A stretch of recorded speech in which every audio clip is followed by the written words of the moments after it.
The greatest mage and grand magus of the White Tower, Oscar Sage, touches the blood-stained ground. He hopes for a reply from the survivors if there are any. He suggests they move or make a noise if they cannot speak. But in the end, there was no one. The ground was covered with dead bodies and no open space. It seemed Oscar Sage was the only survivor. It was the evil high priest who consolidated the demons for the first time and led humanity to collapse. In the war against the demons that emerged from the demonic realm, Oscar and the mages of the White Tower dedicated everything to protect humanity's future. If it weren't for them, no one could have done it. At last, Oscar was able to defeat the evil high priest. However, Edna approached him after that.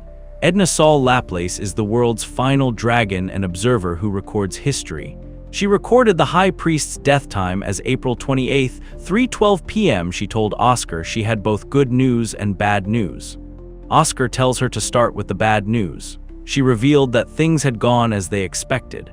The demon army invaded the White Tower. In that process, most mages passed away and the Mage Tower was partially destroyed.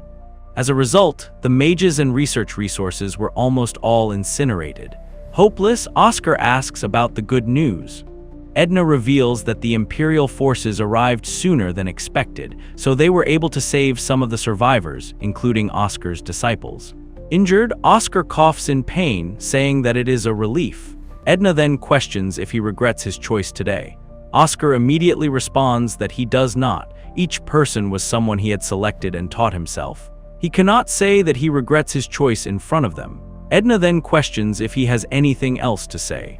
Oscar watches himself helplessly cough up blood. He requests Edna to take care of his disciples from time to time as they are still young. Edna promises to check in on them occasionally. Seeing a dragon bow her head to a mere human makes Oscar laugh.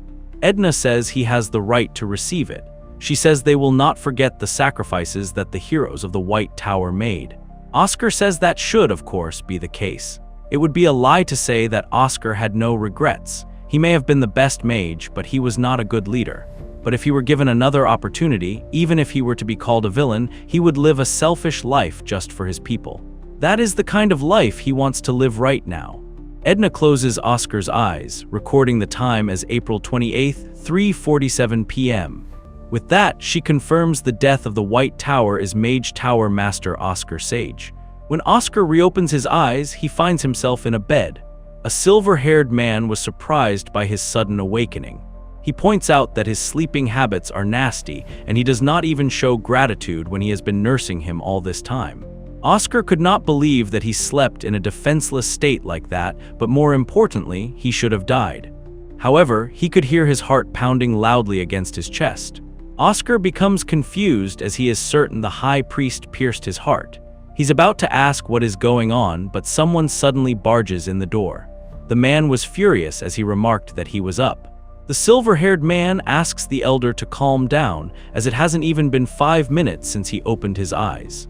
The elder asked Frank to move away, as he would make sure to make a human out of this comeback.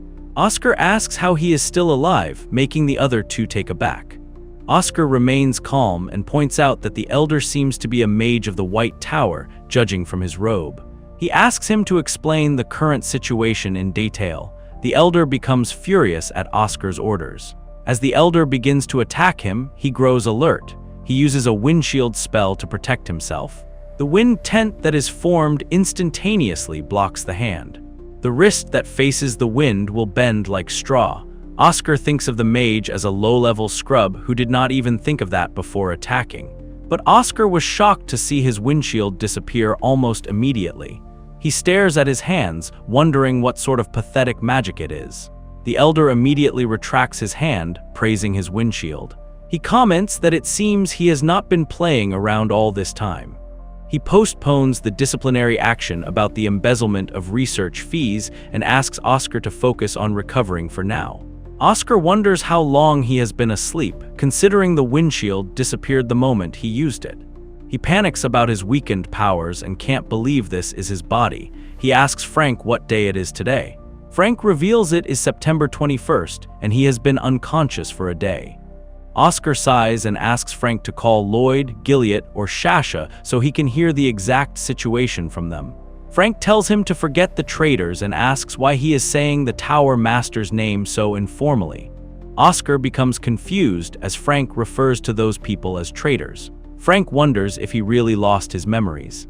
He reveals to Oscar that Lloyd Schultz abandoned the White Tower and became a disciple of the Red Tower Master, and Gilliat Dominic stole and ran away with a high-level magic book.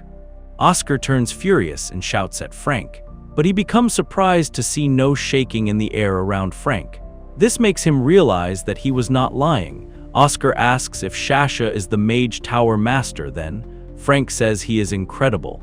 Oscar questions how can a 5-year-old become the Tower Master. Frank questions why he is leaving out the 20 before that.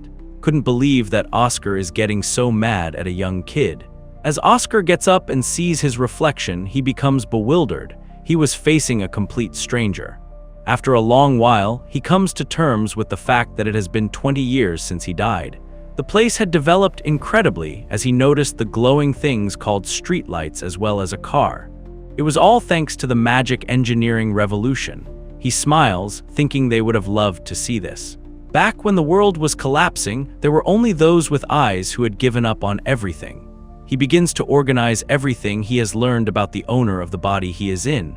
His current name is Oscar Crushen. He was taken in by the White Tower at age 10 and is now 20 years old. He is currently a level 1 mage from a fallen noble family with a nice face, but he is terrible as a mage. To only be at level 1 at 20 years old.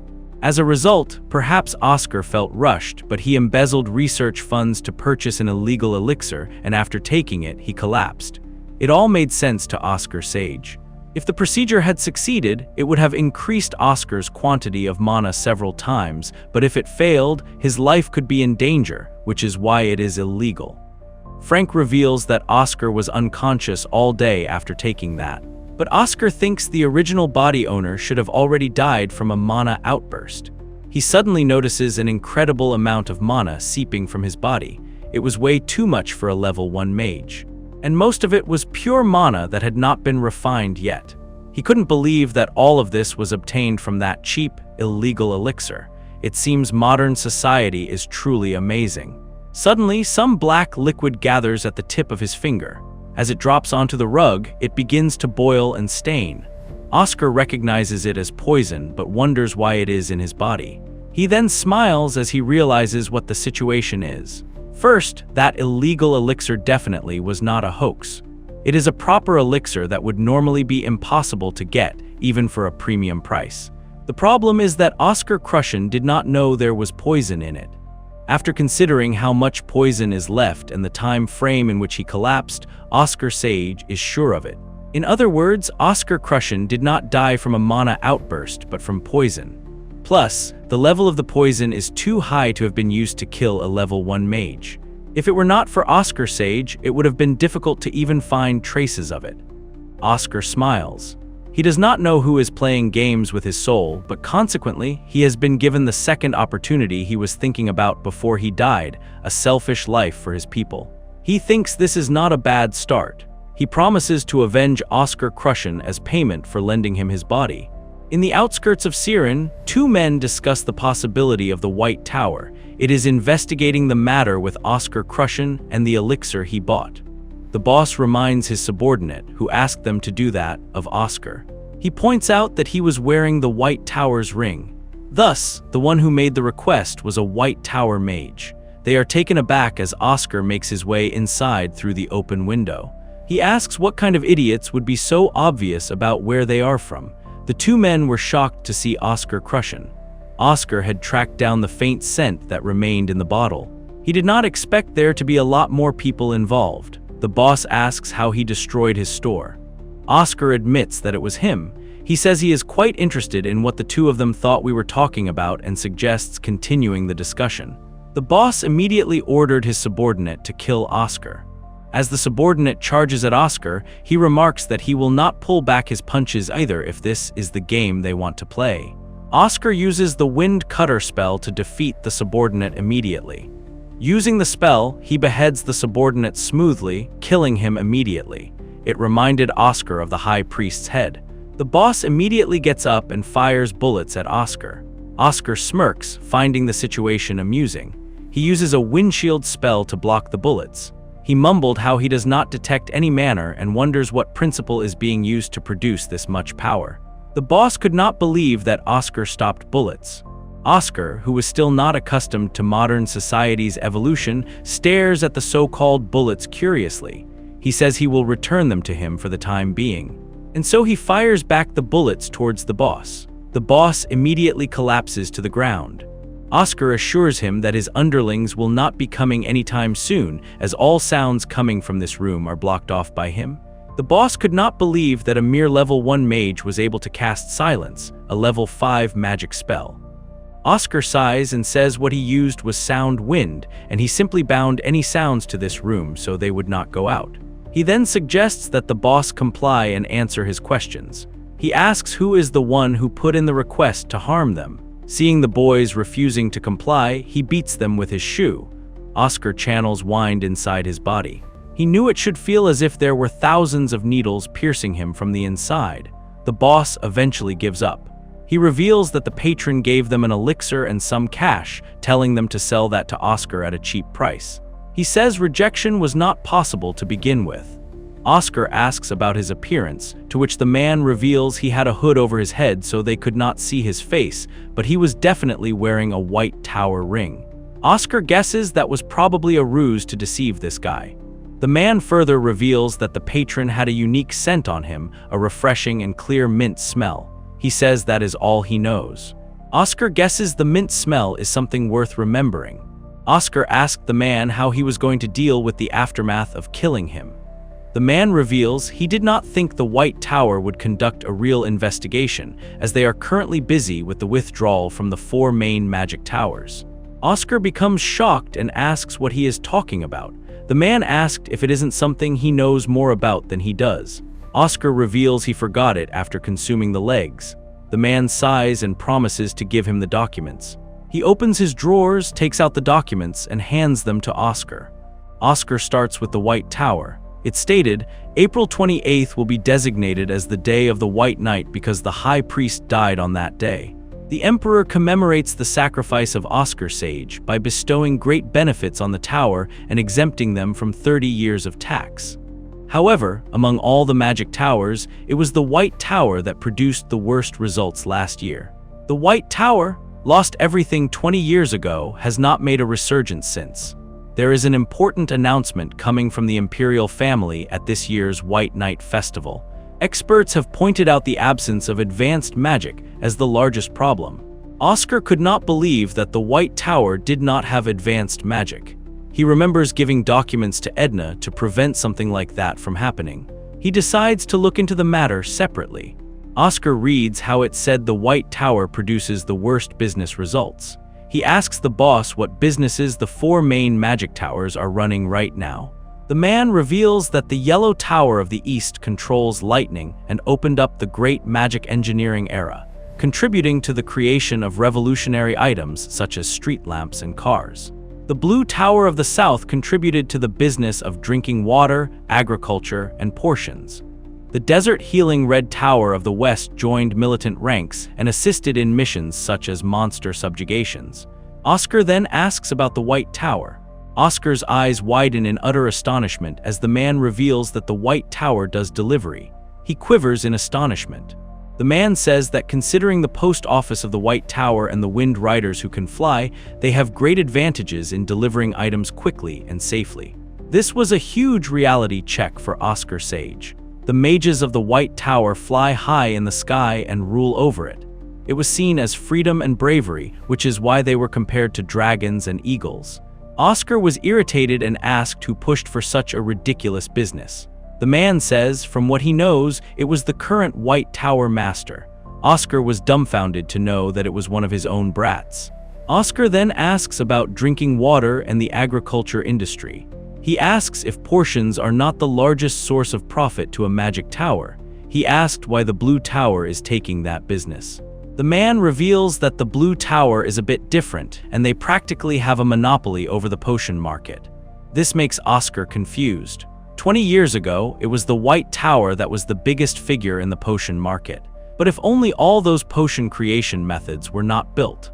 The man continues, stating that the drinking water and agriculture business is silently selling water at an expensive price and bringing rain to an area experiencing drought. Oscar questions why people would buy clean water. The man reveals that it has been the craze for rich people recently. Oscar says they're acting like clowns just to earn a few more bucks. To sum things up, the White Tower cannot catch up in terms of profit as compared to the other magic towers. It is true that the scale of the other magic towers' businesses is on another level. This year's White Night Festival is pretty much their last chance to prove their worth. The problem would be that there are only 7 months left. Suddenly, the man begins to tremble in pain. Oscar wonders if he's dying from shock or from losing too much blood. He contemplates saving him, considering he gave him a lot of good information. But he soon notices his ledger, consisting of arson, attacking people, illegal loans, and even assassination requests. Oscar says he's practically a piece of dung with legs, and so he leaves the man to die. Oscar hopes for him to be a good person in his next life. He goes back to the White Tower exhausted. He wonders if he will be able to compete with the magic that he made in the past in his current state. He uses Wind Archive, but it immediately disperses. He knows he needs to get a complete grasp of his body's current condition first. He decides to begin with the magic scan. He reads more information on the body. In the meantime, his memories were a mess. While Frank did tell him some information, it is crucial for him to know everything about Oscar Crushen if he wants to save his body. Apparently, Oscar Crushen was the heir of Count Crushen and the sole survivor of a disastrous mansion fire. Those of the magic world recognized his genius early on. Their expectations were so high that they all fought against each other in order to recruit him. In the 6 years he was enrolled in the Empire Academy's magic faculty, he had not scored anything other than full marks. With the extraordinary pieces he published, he was able to prove that he was undoubtedly a genius, but Peacecar Sage could not believe why someone like that was still on level 1. It was pretty unfortunate. If only he did not have mana deficiency syndrome, he would have been a great mage capable of representing his generation. Oscar Sage could not believe he had mana deficiency syndrome. If this is true, it makes sense why he was still level 1. He understands magic better than anyone else, but he cannot actually use it. The scan is done, and he confirms the results. According to the results, Oscar Crushen did not have any mana deficiency syndrome. It is not an illness. Rather, it was that someone sealed his circuit. Mana deficiency syndrome is an illness where one cannot circulate or accumulate mana. A mage can install up to 20 physical circuits on top of their mana circuit. The number of physical circuits installed will determine their level. However, if they have mana deficiency syndrome, the entire environment is not established, so even if they train their entire life, they cannot get past level 3. That being said, Oscar Crushen's circumstances are different. His physical circuit isn't innately twisted. Rather, it was tied up intentionally. Oscar says thanks. If this guy were really a genius, then he would have known that he does not have mana deficiency syndrome. He goes through the books, hoping it would be nice if he wrote a diary. According to Frank, Oscar Crushen was an alcoholic. However, what if that was a persona he purposely created? He knew that someone had blocked the circuit and was after his life, so he acted as a playboy on purpose. If that was the case, then Oscar Sage understands why he gave in to the temptation of the illegal elixir in a situation where he could not trust anyone and needed to undo the chains himself. Oscar decides to just untie the knot himself. Oscar finds the book named The Reinterpretation of Basic Magic on the table. As he begins to skim through the pages, he begins to find various annotations. He comes to realize that the concept behind the advanced windshields stated here is similar to how Oscar Sage is using it. It's completely different from the idea and principle of it being a simple defensive skill. Additionally, he also wrote about how it can be best used based on the situation. Besides this, there are several more basic magics that he created himself. Oscar Sage thinks that the man could not have been able to use magic himself, yet he performed all of these as mock experiments in his head. He now understands why Oscar Crushen was called a genius. They are similar when it comes to interpreting theory. In addition, he could tell just by looking at this one book. Oscar Crushen did not give up magic and instead worked harder than everyone else. His passion screams that he loved magic. Oscar Sage reads a note stating, "I hope this book blows even the weakest of winds towards the White Tower." It said, from a mage who is about to attempt their biggest challenge. This makes Oscar certain that he was aware of everything. But he was alone in his struggle, a young mage who did not break because of his cruel fate and silently walked a lonely path. He swears on his name to undo the knot Oscar Crushen couldn't untie. Additionally, he vows to make those who brutally broke his wings pay. The scene shifts to Oscar walking through the greenhouse and getting flashbacks. He recalls the time he used to hang out with his young disciples. He begins to wonder about the dream curse. Because of the demon's world, the Viscount of Nightmares, Oscar Sage, is reminded of the past every time he sleeps.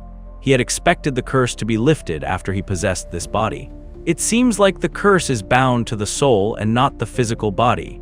He wonders if he would still be called lucky. It seems like the dreams about the students have not been tainted and they're not emotional pastimes. He watches his past self lecture the disciples about the magic system.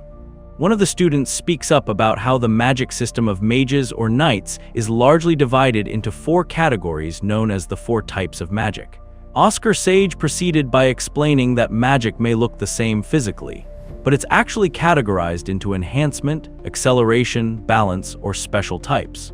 The 9-year-old Lloyd Schultz asks if the White Tower pursues the harmonization type. Oscar Sage replies affirmatively, stating that wind magic suits them best. The 5-year-old Shasha begins to speak up, asking if each magic tower has its preference or magic type. Oscar replies affirmatively, once again stating that it is because different types of magic have different traits. He elaborates that the Golden Tower finds speed most important, so they have acceleration-type magic, while the Red Tower believes that fire is important. This is why they represent enhancement-type magic. As for the Azure and White Towers, they represent balance-type magic. The 7-year-old Gilead excitedly tells Oscar he wants acceleration-type magic because he finds slow things frustrating. Oscar chuckles and explains that he cannot choose since he was born with it. Shasha curiously questions how they know that they were born with it. Oscar begins to draw on the ground, stating that it is simpler than they think. He tells Shasha to extend her index finger and try to use the magic. Shasha concentrates, saying she is going to take some time because it is her first time seeing this spell. Oscar assures her there is no rush. Soon, traces of magic began to come out of Shasha's fingertip. Oscar states that Shasha is a harmony type, with her magic being not too fast and not too lethal. She was the same as Oscar. Shasha smiles adorably, saying she likes it. Gilead and Lloyd began to try as well. Gilead was an acceleration type, while Lloyd was a special type. Lloyd becomes concerned and asks Oscar if he can change his type once it has been decided. Oscar explains that special types are rare, consisting of only 0.2% of mages. He asks Lloyd why he wishes to change it. Lloyd sighs, disclosing he likes the balance type better, the same as Oscar's.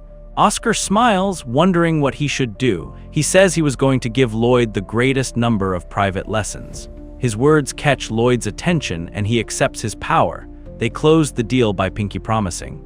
Oscar watches the memory affectionately but with a hint of sadness. He remembers how Lloyd was nicknamed the Promised Man. He feels sad for the boy, as he was still a child when he died. Soon, Oscar wakes up for real as an announcement is made from the broadcasting room. It asks Oscar Crushen to head to Lab 42-2. Oscar makes his way there while calculating how he has 8 physical circuits remaining. Additionally, while unlocking his physical circuits, Oscar gained 2 mana circuit lines and is now a level 2. Who would have thought there would be a day when he would be happy being a level 2 mage? Oscar enters the Elder's office, who asks about his well-being. He adds that Frank told him his memories are returning. Oscar affirms, to which the Elder says he is glad to hear it. Oscar Sage stares at the man sitting in front of him. Elder Maxim was his junior in the past. But now, he is 45 years old. He knows Maxim as honest to a fault and diligent, so Oscar expected him to have a bright future. He remembers how Maxim used to follow him around while calling him a senior. He then later called him Magic Tower Master, which he found cute. He smiles proudly at Maxim, considering that he has become successful. Maxim asks why he's laughing. He reveals he received a report that the Gordon family's boss and the acting head were killed. He asks Oscar suspiciously if he has anything to say about the report. Oscar says he doesn't, but thinks there is an appropriate reason as to why they were killed.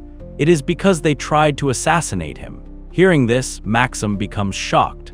Oscar explains that the elixir was poisoned, showing Maxim the commission fee and the ledger for assassinating him. Maxim asks if that was the reason he was bedridden. Oscar says yes. He reveals the ledger contains the contents of the contract killing. Maxim says he understands and says he will close this incident as self-defense on his part. Oscar says he would be grateful if he could. He also asks Maxim for a favor, saying he would like to meet the Magic Tower Master. Maxim says that it won't be difficult since he often has discussions about magic with him.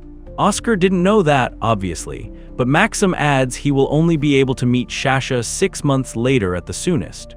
Oscar was disappointed, as that's after the White Night Festival starts.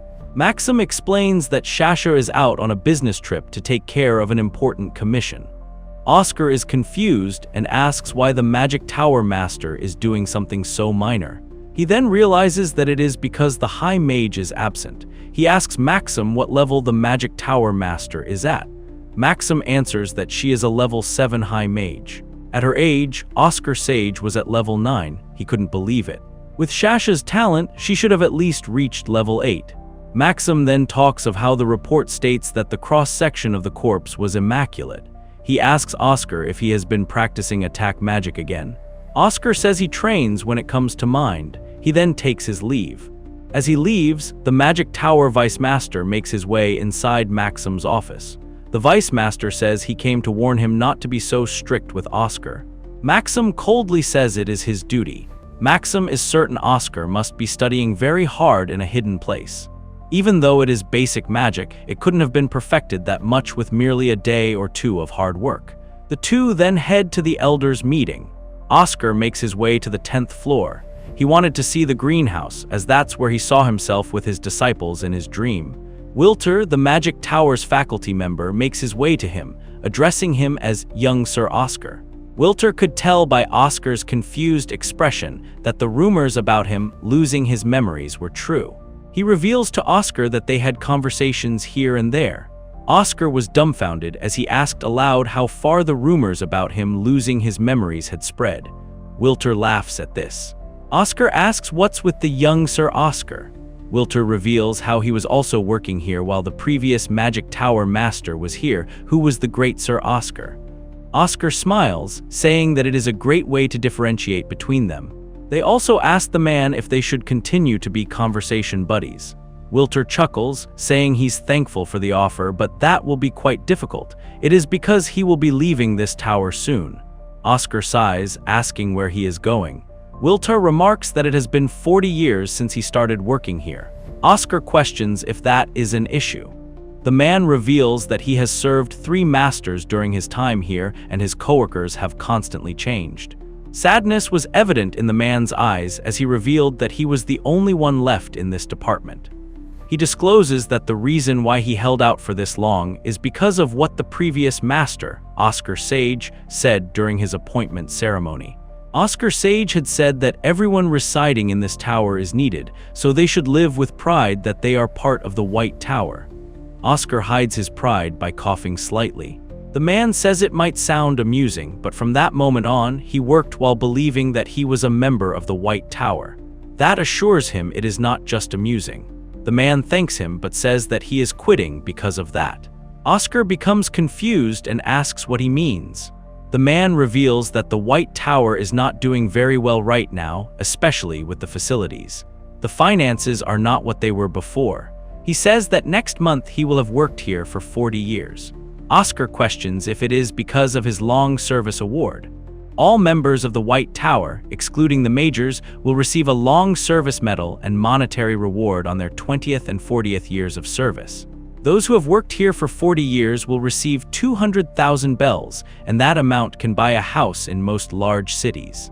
The man reveals that the current White Tower does not have the luxury of paying such a reward.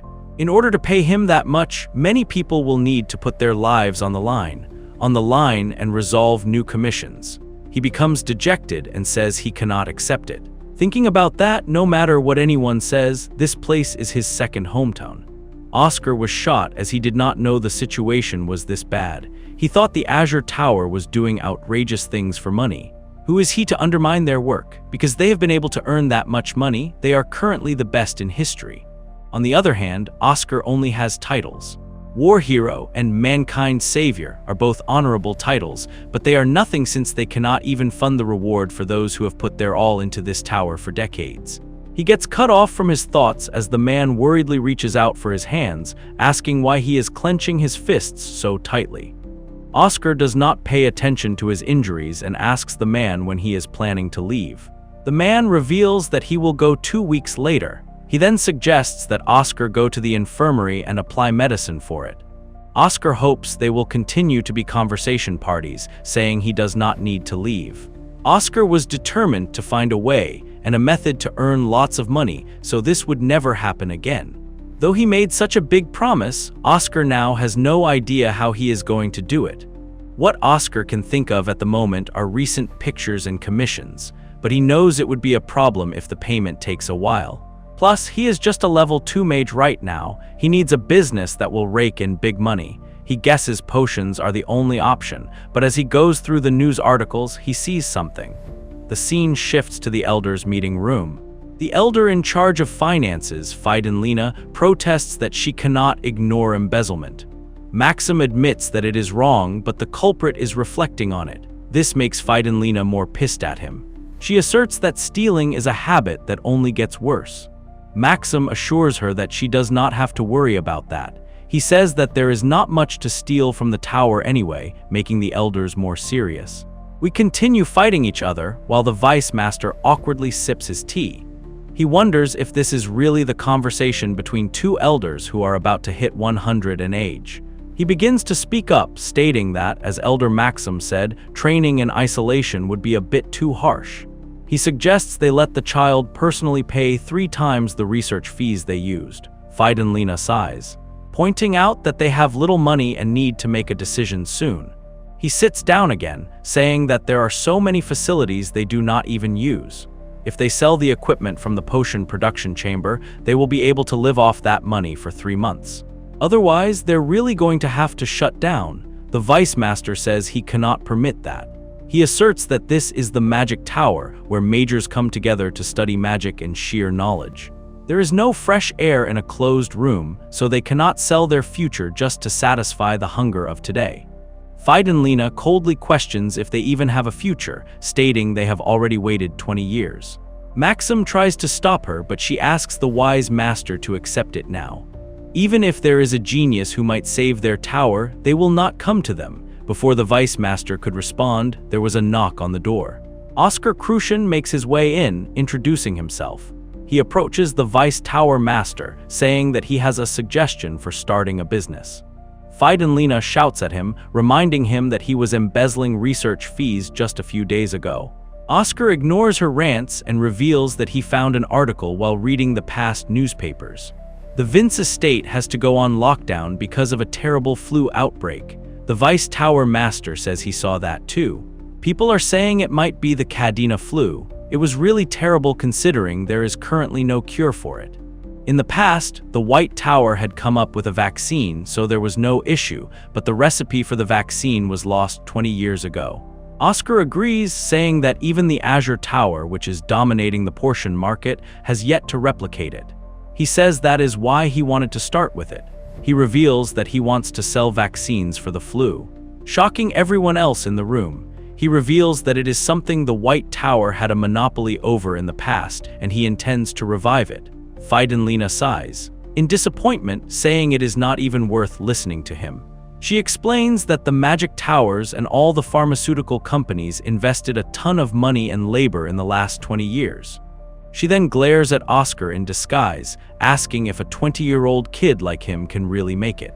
Oscar admits that they all failed and he is a 20-year-old kid. However, he confidently states that he is a genius. Just when you thought Fidenlina couldn't be any angrier, that's when she begins to bubble up with pure rage. She begins to yell at Oscar about how he embezzled the research fees and got his hands on some illegal miracle medicine. However, the Vice Master interjects, saying that Oscar is here to suggest an official investment opportunity as a mage of the White Tower. He points out that she is being rude even though she is in charge of the finances. Fidenlina grows quiet after she apologizes. Oscar was wondering why she hates him so much, but it is because she is the dryer. It makes sense now, as he has not done anything worthwhile for the last 2 years after all. However, he assures the three that he is certain about this idea and requests that they consider it. It is because, after all, this body's owner and he are different people. The Vice Master then questions Oscar if there is a reason he is so certain that it is the Cadena flu. Oscar smiles and tells him to take a look at page 2 of the newspaper. Oscar explains that Archbishop Baldwin is going to stay in Siren for a month for prayers of blessings, which seems strange. It is because they have only stayed a month in big cities until now. The El Terra Order worships the Mother of Earth, Terra. There are only 7 archbishops in the order. They should be more incorruptible and dignified than anyone else as the leaders of the order. But in reality, they are far from it. In order to become a cardinal, the second in power of the order, you need a tremendous amount of campaign funds. Oscar points out that you are allowed to stay in an estate you visit on your pilgrimage for up to a month, but that is only when you are meeting nobles and merchants and getting money from them. That city might have been a great city in the past, but it has been getting smaller. Maxim agrees with him. Oscar says this makes it even more strange to pray for a barren land. He rotates the globe, reminding them all that the pilgrimage route for the El Terra Order's members has already been chosen for them. He also points out that Vince comes from among those cities.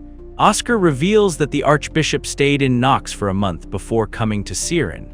He also plans to stay in a mosque for a month and will spend a month in both Melbourne and Greenwell as well. He puts out the question that it seems like he's trying to put off visiting Vince as much as possible. The 3 elders' eyes widened in realization. Oscar continues, stating that if an accident or unfortunate incident happens during the pilgrimage, the people of the El Terra Order say that they have angered the goddess of Earth. As a result, that would basically be a death sentence for an archbishop who is trying to become a cardinal. Maxim concludes that Archbishop Baldwin knew that the flu going around in Vince was the Cadena flu and is stalling for time until the flu calms down. Oscar says that is exactly how he interpreted it. Fidenlina admits he is good at analysis but says it is only a theory for now. The Vice Master understands Oscar's ideas but says they cannot officially sponsor him. He reveals that they will not be able to fund the other majors if they do. However, he says he can invest his personal money into this business. The Vice Master asks if 30,000 bells would be enough. Oscar becomes nervous as that was clearly not enough. He begins to regret his previous decisions later in the potion production chamber. First, he could guess that he would have to go with Plan B. Then, he will make a vaccine sample with this money and get money from the Archbishop. He is the one who is most troubled because of the Cadena flu. He guesses it is best to rip money off someone who is desperate. With that, Oscar gets to work. Oscar is soon done making the sample vaccine. He was satisfied with the work he had done as he was reminded of the saying that a true master maintains their class forever. Frank makes his way with the medicinal herbs. He was exhausted and he asked Oscar if he had anything to drink. Oscar reveals he has a fatigue recovery portion. Frank becomes shocked, pointing out that it is quite expensive. Thus, Frank readily takes it from Oscar. Oscar takes a look at the medicinal herbs that Frank brought, remarking that they are in excellent condition. Frank proudly reveals that he picked out the best ones. Oscar says that with those eyes, he should be a merchant instead of a mage. Frank says he was thinking of doing that when their tower goes broke. To this, Oscar hits him. Elder Fidenlina had told Frank to assist Oscar in his mission. Currently, the White Tower is filled with numerous problem children who, although exceptionally talented, have some screws loose in one way or another. If only these children could get their act together, they would greatly contribute to the tower's strength. And according to Oscar, one of those children is Frank. He would have assumed that it was not a baseless claim since a very perceptive person gave him this evaluation. He was just getting curious about this, so he thinks it is a perfect time to confirm it. Frank points out how all these medicinal herbs are poisonous black lilies of the valley, red camellias, ghost mushrooms, and merva leaves. Oscar says that just because they're poisonous, that does not mean they cannot use them as medicine. He asks Frank if he knows what to do with them before they use them. Frank answers that they put the poisonous herbs in the water and boil them for about 12 hours in order to detoxify them. Oscar says that there is one problem here. It is also the case that the nutrients also go away in that process. He asks Frank if he knows of a dish called dumplings from the Yan dynasty. Frank says he does and has even tried some before. Oscar says that to make complaints, they use a tool known as a steamer. If they use that tool, they will be able to keep most of the nutrients. With this method, they can extract 98 of the ingredients' effects. Frank was shocked to hear this. It means that monopolizing the portion markets should be effective as soon as possible, just like the White Tower did before. Frank questions curiously if that is the end of the detoxifying process. Oscar says no, as this just puts the ingredients in a softened state, which makes them easier to detoxify. Oscar uses an air drain on the steam here, explaining that we just need to extract the toxins from the steam separately. He then asked Frank to take a good look. It means that the rest of the team should not have any toxins in it, so they need to mix them together with the right ratio.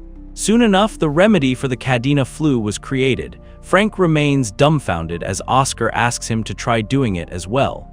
As Frank begins to recreate the recipe, Oscar observes him. Frank mana control. It seems a little unstable, but it was not bad. However, that is all. Frank reveals that he cannot dual cast yet, as one has to be level 4 or 5 to understand the principle, while he is only 3. Oscar volunteers to teach him the secret technique. He tells Frank to try thinking of it as setting up partitions in his mind. On the left side of the partition, he uses a magic, and on the right side, he uses B magic. Frank soon successfully learns the dual cast, which even shocks him. Oscar knew that to survive, sharing techniques and discussions was needed every day.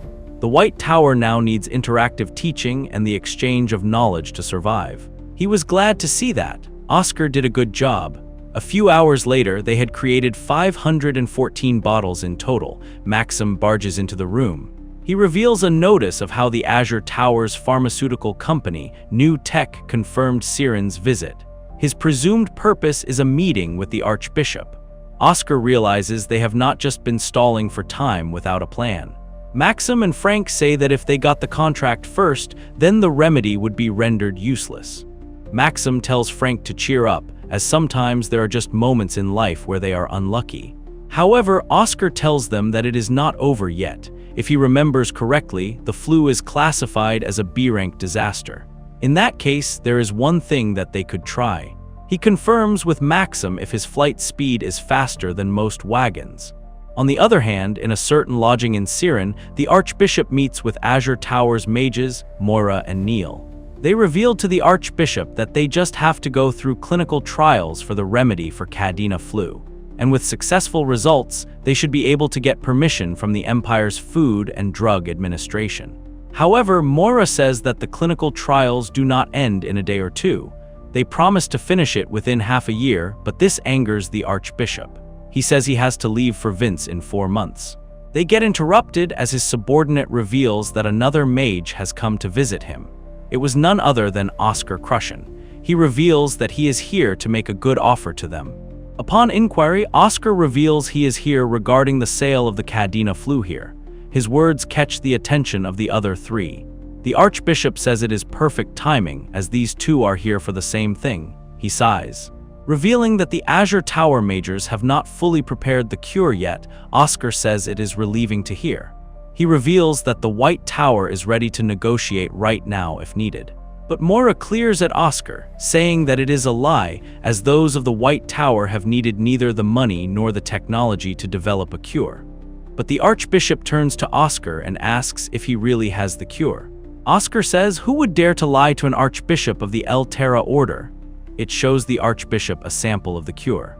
The Archbishop smiles, saying that if they do end up going forward with this negotiation, how many and until then can he produce these? Moira speaks again, asking Oscar if he has even gotten the approval from the Empire's FDA. Oscar says no, to which Moira scoffs, saying that the White Tower situation is not any different from theirs. He promises to mass-produce the treatment from factories all over the continent once they get the approval. Oscar says it is amusing to hear him say that the Azure Tower is history in front of one of the White Tower's mages. Mora tells him he'd better take that back right now, but Oscar has no intention of doing so. He asks which magic tower was first established according to continental history. Mora scoffs, saying that was just a 5-year difference, but Oscar says the 5-year difference he speaks of is the gap that all Azure Tower masters wish to close. It is a gap that will never close in 1,000 years. That is how history works. He says that Moira must have forgotten the monopoly the White Tower had over the potion market just 20 years ago. Moira says that was in the past, which no one remembers. Oscar's demeanor immediately shifted. If the other three note this, they couldn't believe the aura level 2 mage was emitting. Currently, the Archbishop's subordinate interrupts. He reveals that there is an urgent call from the Lord of Vince. The Lord begins to thank the Archbishop for his immeasurable kindness, revealing that he sent them the cure for the flu. The Archbishop was immediately shocked. The Lord continued, stating that the White Tower's elder said that. The Archbishop prepared it with them in secret. All the patients who took the shot have been cured in just a matter of a few hours, which was indeed a miracle. The Archbishop was still confused and asked the Lord if there were any side effects. The Lord says there are none for now. The Archbishop smiles, saying they will be sending the second batch as soon as it is ready. He ends the call and turns to Oscar Crushen, asking if it is his doing. Mora shouts that this goes against the FDL laws. However, Oscar asserts that it does not. He asks Mora if he knows anything about laws regarding wars. Mora tells him not to change the topic. Oscar guesses it must have been incredibly peaceful these past 20 years that they have forgotten about this. He reveals that 20 years ago, the weapon that took the most lives of the people in the war against the demons was a pandemic. Even with the majors quickly producing treatments, it took too long for the FDA to approve them. As a result, people died before the approval. Therefore, His Majesty added a statement to Article 42 Clause 8 stating that treatments meant for the wounded in cases of war will be categorized as special treatments and will not be affected by the laws of the Empire's FDA. Mora protests that they're not at war right now. Oscar interjects, affirming that there are 3 cases where a situation is considered a war. The first is when there is a war going on against another species or another nation. The second is when there is a revolution, and the last is when there is a disaster of above B class. He states that the Cadena flu is a B-class disaster. Therefore, there is no need to follow the FDA's laws. Mora becomes speechless. The other Azure Tower mage begins to speak up, saying that they can do it as well if the White Tower did it. However, the Archbishop interjects and says the race was over the moment the White Tower's treatments reached Vince, plus the Lord of the Land thinks that he is working with the White Tower. He cannot turn around and say it was actually the Azure Tower now. Furious, the Archbishop tells the Azure mages to leave, unwilling to hear anything else from them. Mora begins to leave, vowing to make Oscar pay for this. Oscar sighs and wonders if these brats have a book of villain dialogues on hand or something. Oscar tells him that he has already registered the patent for the treatment and vaccine at the palace, to improve his fees if he wants to sell the treatment he made. Mora becomes furious and leaves. As the other subordinate walks past Oscar, he senses a unique scent on him. It was a refreshing and clear mint smell. His eyes widened as the previous mafia boss's words replayed in his mind. The Archbishop tells him to take a seat. He says they should discuss the price first. He reveals that the Azure Tower and new tech cost 2 million bells. Oscar smiles, saying that if they wanted to, he would take just 5 million. The Archbishop awkwardly laughs, unable to believe that he just said this. Fidenlina was astonished beyond measure as she got the check from the Archbishop's office. There were about 10 million pills. She begins to pat Oscar's back, saying she knew he could do it. Maxim also surrounds him, saying that he believed in him from the start. The Vice Tower Master was also surprised, saying that not even the Archbishop would give him this much. Oscar reveals that there were additional fees. Upon asking, he says they were advertisement fees. Asked, he explains that the White Tower's official announcement should be that just as Archbishop Baldwin received a revelation foreseeing the breakout of the flu, they were able to quickly prepare the antidotes. For those aiming for the next term's cardinal position after receiving a revelation. My Mother Earth, the Archbishop title must be even more seductive for now. Oscar reveals that, in exchange, he said they would send vaccines and antidotes within a week. The Vice Tower Master was impressed by Oscar's skills. He says that the disciplinary action asked for 3 times the amount embezzled, but Oscar brought in 400 times that amount. He says they will end the disciplinary actions here. All the elders agree with him. Oscar reveals that they need to gather majors at level 4 or above, and as many as possible. The Vice Tower Master agrees, promising to collect them and sort the volunteers for him. He tells the Fidenlina to put out the news, saying that those who partake will get paid and will be given a meat-side dish at every meal.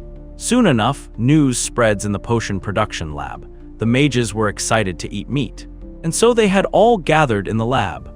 Oscar uses sound binding to grab their attention. He reveals that the reason they are gathered here is to make vaccines and antidotes for the Cadena flu.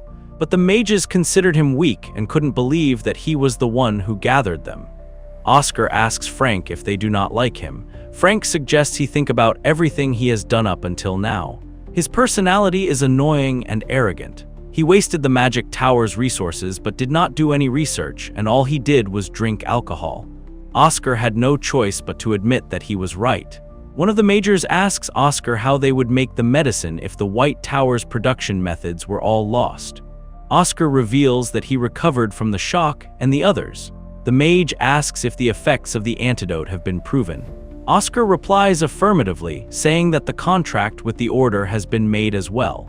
The mage guesses that its value must be worth a fortune then. She says if the production method were leaked externally, the side dishes would be a joke. She asks why he trusts them to share that precious information with them. Oscar says he will be honest with them and says he does not know why they are all still at the White Tower. The messenger was offended and coldly questioned if that was the attitude of someone asking his seniors for a favor. She says she thinks she has wasted her time here. She begins to turn away, saying she does not know what intention the great genius has behind saying that, but there is not a single person here who deserves to hear it. Oscar says he knows exactly what all of them gave up for the White Tower. He then points to her, saying that she is Lena White, a level 5 mage and 25 years old. Because of her talent and judgment, 7 corporations, including the Red Tower, have tried to scout her, but she rejected all of them. He then turns to a 26-year-old man called Herak, saying that he is a level 5 match. The royal palace acknowledged his magical martial art abilities and offered him the position of a royal mage, but he declined. He begins to pinpoint everyone, saying that all of them have received similar offers. Oscar says that if an offer like this had come to him, he thinks he wouldn't have refused, but none of them abandoned this place. Lena questions whether the elders knew about all of these secret meetings. Great affirms, saying that they had no choice but to pretend they did not because they did not want to burden them all. He reveals that the White Tower is currently undergoing the coldest winter they have faced. In that situation, even though all of them could have gone somewhere warmer, they all chose to stay here in this cold, he says. If he does not trust people like that, who could he trust? Frank watches him make crocodile tears. He then begins to make portions, saying that it is just the 2 of them and they need to start now. Lena begins to cough awkwardly and approaches him as well, asking if they just need to wear the goggles. The other mages also proceed to join them. Oscar also reveals that the meat portion they will be getting in their meals is not pork or chicken, but rather beef. With that, cheers filled the production lab. The vaccines and antidotes were successfully created, reaching 140% of the original goal. Soon, a week passed by. When Oscar reaches the greenhouse, he finds a petal extravaganza made up on the ground. He wonders if it is the old man's doing. Oscar begins to read the newspaper and finds that the Vince territory announced the end of the pandemic 2 days after distributing the flu antidote. The article explores whether the signal flare demonstrates the beginning of the White Tower's revival. Moreover, Oscar Crushen was nominated as this year's Peace Award candidate. All things were going according to the plan. Soon, Frank happily approaches Oscar, revealing that the vaccine orders are pouring in. The Northern Territories, the Order, and even the Imperial family have made orders. Oscar says if one cares about their life, obviously, they will need the vaccine. Frank says that no one will buy the vaccines once the pandemic is over, but Oscar assures him he has prepared a portion that will always be in demand. He says the portions they are going to sell are low and mid-ranked portions. They are called the Star Tiers. It is the most famous of the White Tower's recovery portions. It is a miraculous potion that is said to bring the dead back to life. Oscar is certain that it will create incredible echoes when it is released, but making it now would only cause hyena-like scumbags to try to steal the production method. Oscar is saved this time because he used the Archbishop as a shield. He knows they need to increase the White Tower's power first. As Oscar begins to tell Frank to gather such and such ingredients, he becomes surprised, saying that they will be hard to get. Oscar points out that they are Siren's specialty products. Frank asks, just how long ago was that rule? He groaned, saying that the herb fields that grew, those all went under, shocking Oscar. But Oscar did not believe him and came all the way towards the fields to check him. This won't reach a height where a creepy old man opens the door. Soon enough, vehicles began to approach behind them. A rich-looking man approaches the owner of the hut and asks if he feels like selling his land today. He asked the owners to stop being stubborn and promised to give him 10 times what he would give for other lands. But the owner refuses, saying that he won't give in no matter what. The man says that playing hard to get is only cued for the first few days. He was the businessman Devor. The owner was herbalist Ivan. Day 1 suggests I want to hurry and sell the land so he can enjoy the rest of his life comfortably. He says that once the factories come in around him, the value of this land will drop to rock bottom. Ivan's expression darkens as he says that permission for the construction of companies will never come as long as he is. Devon walks back to his car, but he stops midway and reveals that he trampled on some herbs on the way and throws some money at Ivan, saying that is the price for it. He then leaves with his people. But as he begins to leave, he asks his men about the other 2 men from the White Tower. His subordinate reveals that White Tower has earned a lot of money from the vaccines. This makes Devil panic as he wonders about the possibility of the old man getting the White Tower to support him. With that, he will last another few years, saying he will not sell it. The businessman knew he could not let that happen. It is because it is slowly getting harder for him to pay the interest on the loans. He tells his subordinate to commission the mercenaries they had used before. He says they can just kill him and have him marked as missing. After all, a land without an owner will be auctioned and they can buy it then. He knows it will be written suspiciously, but he has support backing him too. Ivan ends up letting Oscar and Frank stay and sleep. Thus, Frank deduces that Ivan is a good old man. Oscar agrees with him. Ivan had said he had loyalty to the White Tower to maintain. They questioned about Devor. Ivan revealed that Devor. This is someone who will even abduct, threaten, or murder to reach his goals. 3 years ago, he began to buy up all of the land in this area and obtained everything except his own land. Countless herbalists have left Siren, gone missing, or have not returned. The businessman wants to make this place the largest-scale factory area on the continent. Ivan reveals that the scumbag cannot touch him and that he is the one who is at a disadvantage. He reveals that he is the human cultural asset of herb cultivation. Frank was shocked to hear this, as it means he received the protection of the imperial family. This is why he has been able to hold out because of that. Oscar says that if he had sold his land, he could have obtained incredible wealth. He asked why he did not do that. Ivan says he is asking something quite obvious. He smiles, saying that he loves this land. This place has been his home since the moment he was born, and it will be his home until his final moment. Frank questions if they can really revive the Siren herb industry. Oscar says he does not think it is impossible. They will need to talk through the details with Elder Ivan tomorrow, but he suddenly stopped speaking and became alert. Frank asks if he has seen a ghost. Oscar says it is not a ghost, but 4 people in total. Frank also seems worried, saying he does not feel anything. It was obvious, considering it is a level that even Frank, who has a pretty good sense for mana, could not feel. Oscar knew they were not here for a good reason. He suggests Frank get up, as they need to prepare to greet their guests. The gunman Jack's gang reaches Ivan's land. Their leader suggests they don't let their guard down, as there must be a mage nearby.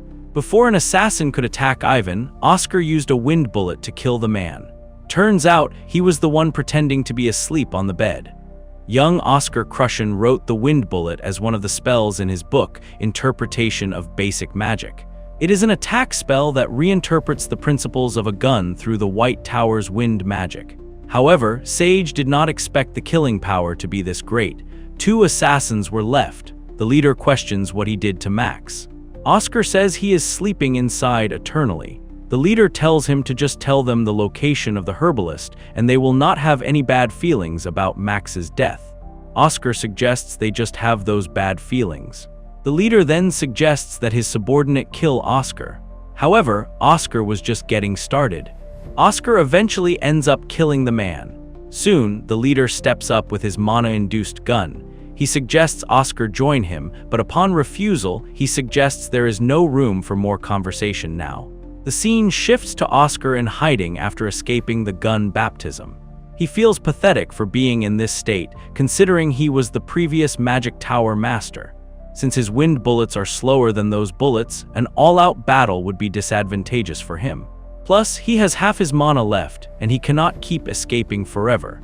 The only opening that scumbag has is the window of time where he is reloaded after shooting 2 bullets in his attacks. But he stops while he is reloading, and after 1.4 seconds, he attacks again. Oscar knew the man had 1 bullet left. It gives him about 1.24 seconds to end the game. He uses acceleration to hurriedly approach the man. The leader says that a human cannot beat this trinity and shoots at Oscar. But Oscar was quicker than him and dodged the bullet, shocking the man. Before the leader could have any time to respond, Oscar pointed the wind bullet at his forehead, killing him immediately. He then picks up his annoying web, which he calls Trinity. It is because it had acceleration, enhancement, and penetration. Combined into one weapon, Oscar admits that the weapon was amazing, as it was quite difficult for him to deal with. After all, he used friction reduction and internal durability enhancement on the windshield. The exterior was flexible and the interior was sturdy. That is why the bullet couldn't penetrate the barrier, and slept on it.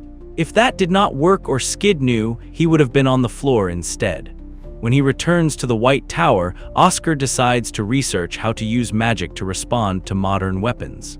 He can feel his limits now that he has used magic several times with this incompetent body. But first, he must save Frank and Ivan.